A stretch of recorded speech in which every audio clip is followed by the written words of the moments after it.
Small crowds in eastern Ukraine's breakaway regions celebrated Russian President Vladimir Putin's decision to recognize their independence on Monday.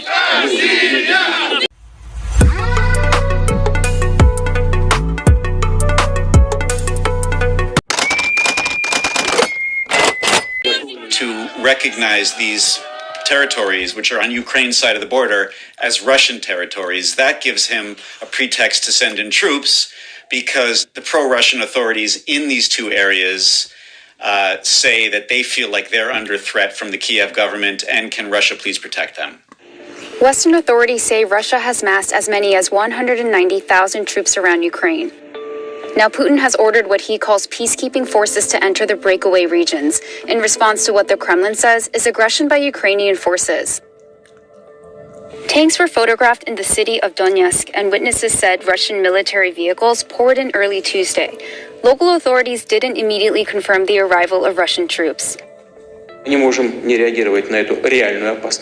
This is a major escalation because he's sending Russian troops onto the territory of a sovereign country, that is Ukraine. It threatens to end the negotiations that have been going on for weeks now in Europe, aimed at trying to get him to de-escalate the situation at the border. Russia said it's still open to diplomacy, but Putin's move further complicated those efforts to find a solution and triggered a wave of condemnation among world leaders.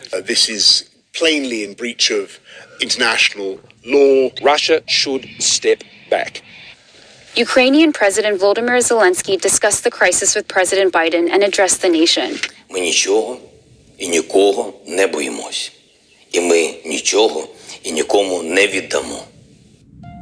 After Putin's announcement, President Biden signed an executive order that will prohibit U.S. investments and trade in the breakaway regions.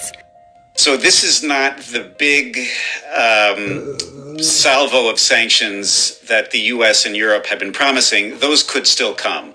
It's limited, probably because they want to hold that stuff in their quiver if President Putin decides to invade the rest of the country. The U.S. and its allies have threatened to unleash potentially crippling sanctions against Russia, targeting its major banks, state companies, and key imports if it invades Ukraine. I think that we can expect to see more efforts at Hail Mary diplomacy. But on the other hand, we could see President Putin escalating further and sending troops into the rest of Ukraine and taking Kiev. Or we could also see the kind of cyber attacks that the U.S. intelligence and the U.S. government has been expecting.